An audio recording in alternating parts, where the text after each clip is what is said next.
Okay, so goal of today's video is to make a Safari Tuff Taipan. This is a 400 spine, and I'm going to show you how I make an arrow. I'm just going to make one on the video, and then I will make the rest of the dozen afterwards.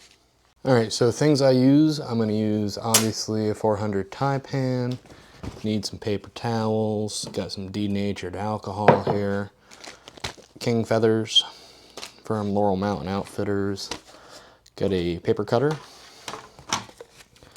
bulk wrap, then obviously you have your Safari Tuff nock collars,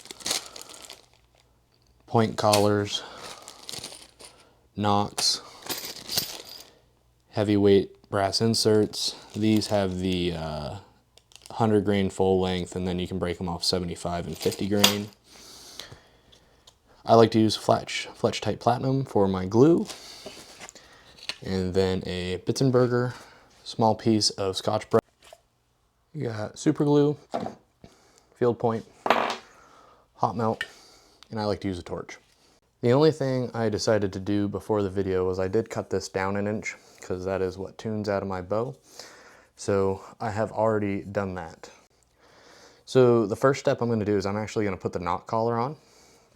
So I like to take some Scotch-Brite and just give it a quick little roughing up. And then corresponding to that, the next thing I'm going to do is just take some rubbing alcohol and clean off where I just rough that end up and where my wrap is going to go.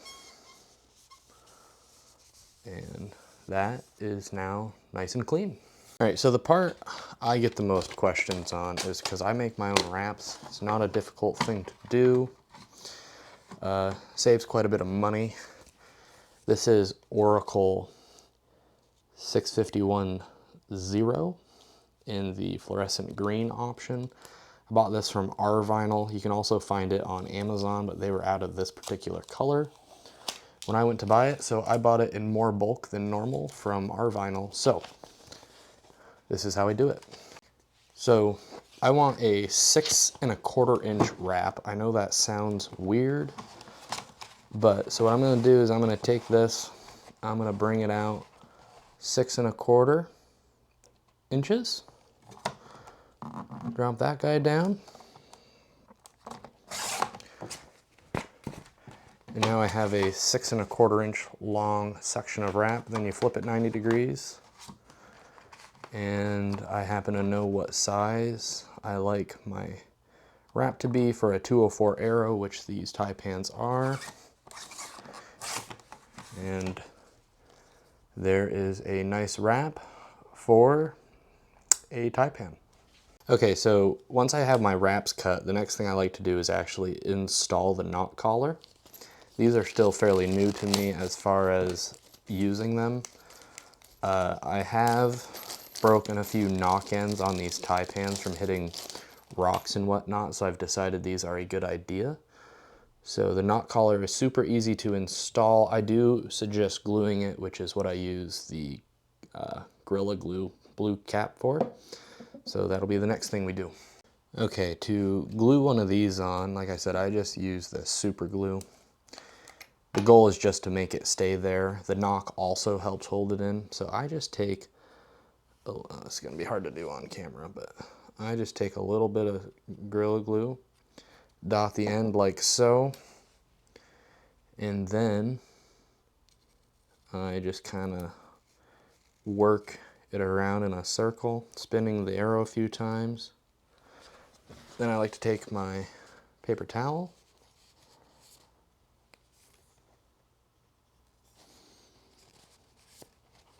spin it around, get the excess off.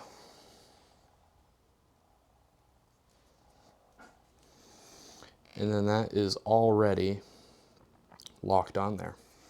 So another thing I find with these nock collars, especially using super glue because it's fast drying, is if you have a nock on hand, it's not a bad idea to instantly slide a nock in to the end of the arrow just to make sure it seats good. And then from there, you have a nice flush system. The nice thing is if you put the nock collar on before the wrap, Obviously the wrap won't be invasive to the nock collar, but then the transition from shaft to nock collar to nock is perfectly seamless because the wrap makes up that little lip that does exist right here. I mean, it's smooth, but it still takes it away.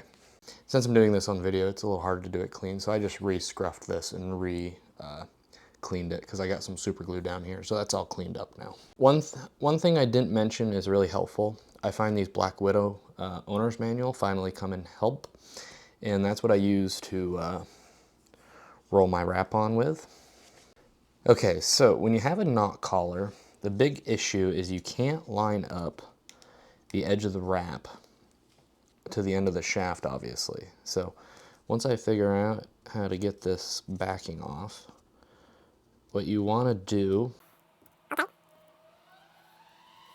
Alright, so what I like to do, get the wrap down on the magazine, mouse pad, whatever you happen to be using, and get it right over to the edge. Sometimes I even overhang the edge by a smidgen. The reason being is sometimes you think you've eyed it close enough and you didn't. And then if you're really OCD like I am, if you put the word taipan perfectly straight up, it ends up straight up on your riser if you shoot odd feather out. So you slide the collar right over to the edge of the mouse pad, magazine, whatever you're using. I like to roll it like that. This one might come out a little crooked, but not the end of the world. And then just make sure it's seated nicely. And then you have a very clean edge. That's not the end of the world. Sometimes I find if you do come up on the nock collar a little bit, you can take your fingernail, find the edge, and then just ride your fingernail around and it tucks it in a little better. But there you go. So that's the wrap on the arrow. Okay, so now that you have this, I personally like to line up the indicator on the nock, which is that little bump, right with the crease of the wrap, because I want to make sure I glue over this seam and it makes a better bond. Alright, so the next step is to take some of these nice fluorescent green or flow green, whatever you want to call it, feathers. I already got 3 laid out here. And since I am super picky, I'm going to go through and clean up these front points because I like them to be a nice sharp edge like that. This is not necessary, I just find it eventually creates a better leading edge when you dot the fronts. I usually use nail clippers for that. Couldn't find them, so I use some side cuts. So I've got the shaft in the jig. Gonna take my first feather. I like using a Bitzenberger. I personally go to the, there we go, second mark on the bits clamp. And then I've showed this in videos in the past, but the way I like to get it on the arrow like so, and then have one of these sweet gas station rewards cards that's good for nothing. And then I lift up the front of the clamp a little bit. This works with right wing, not left wing. And then I put that leading edge on the feather and run it down the quill. And that drops it down so you have a nice good contact patch. And then you have an awesome gluing surface to work with. I'm going to do my best to freehand this, but I'm not expecting great results. My Fletch Tight's towards the end of its life here, but I just like to put a good little bead down the center of the feather here, making sure you have good contact the whole way, which I do. Want a little more up here where I kind of skipped. Probably be too much now. But then, one thing I always do, I always double check, triple check that I'm in the detent. Slide the clamp back till you make contact here, and then I push the nock side of the feather into the shaft, and then the point end, and then I take my card one more time and slide it down just to make sure we have good contact, and then, because I don't care, I just run my finger up the side, taking any excess glue. So that is the first feather, and I give this 3 minutes in the clamp. Okay, so once you've given the feather enough time, pop it off, looks good, rotate till you hear that detent click in, and then from here it's just repeating the process over and over and over again through a dozen arrows. This is the tedious part that a lot of people do not like. I don't think I ever went into detail why I made my wrap 6 1/4 inches. It's because the knot collar's 1/4 inch, and I had been using 7-inch and 6-inch wraps, and I decided right between the middle was perfect. So 6 1/4 plus 1/4 is 6 1/2. So that's the reason for the weird wrap length. Okay, so another 3 minutes has gone by. Take that off. Got a nice clean looking arrow. As I was saying, if I hold this nock like this, the word Safari Taipan is directly on the top, and that's what OCD looks like. Okay, so the next step here is I like to take Fletch Platinum. I have used super glue for actually the feathers, but this is where I really like Fletch Platinum. So you take this and you dot the front. So what I like to do is I like to get a ball of glue out. I keep getting air bubbles here. Get the ball of glue like that, grab the point, and then just drag. Grab the point with the ball of glue and drag backwards. And then on the back here, just a quick dab. And you should be good to go. Nice and clean. Okay, so for the business end here, this is where your point collars come in. All right, so to glue your point collar onto your Taipan, you do have a few options here. I personally use hot melt. I know Randy uses epoxy. Some people literally just use the field point to hold it on. So all I do, I get the torch going. I do like to use a torch. Use at your own discretion. You can overheat things. I warm up the front, get the glue hot,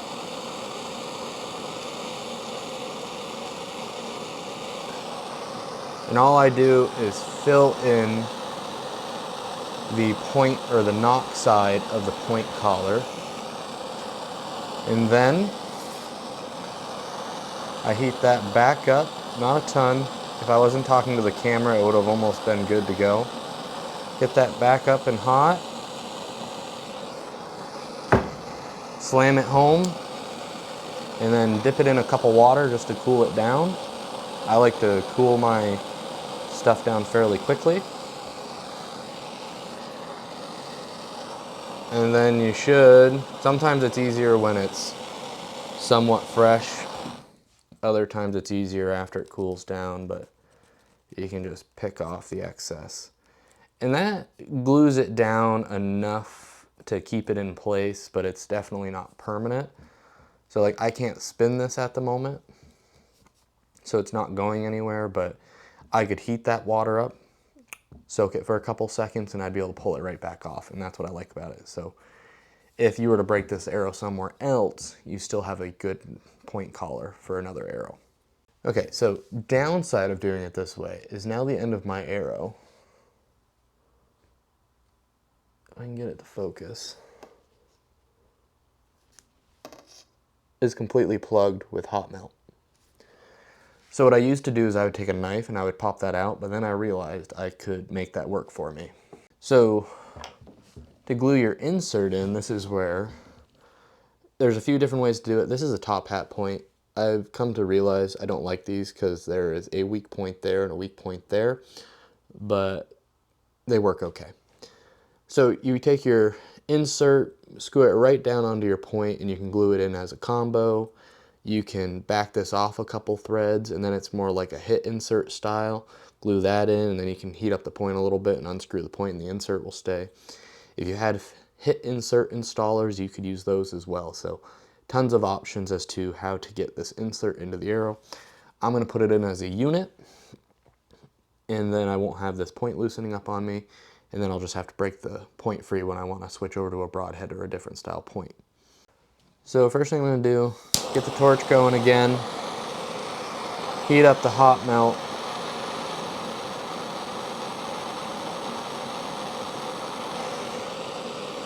I don't skimp on heat because I know I'm going to go right to the water after I get the hot melt in, or the insert into the arrow. That's way too much. You'll see most of that on the outside of the arrow. So now the next thing I do, like I said, the end's plugged. So I heat up this guy carefully, and then I just kind of push into that hot melt that's there. And then that frees it up, and then I heat up the rest of this glue and insert. And then it goes right in as a package, and there you go. Insert, collar, point, all in the end of the arrow. And like I said, I cool that down, and I don't have to worry about ruining everything. You definitely want water though, because it does get pretty toasty. I've never had an issue doing it this way. Do it at your own risk, obviously. And then that guy, your little extra dollop, you can re-adhere it to your thing of hot melt if you want, or just toss it. And there is a shootable arrow in next to no time at all. So that is how I make a Safari Tuff Taipan from nock collar to point collar.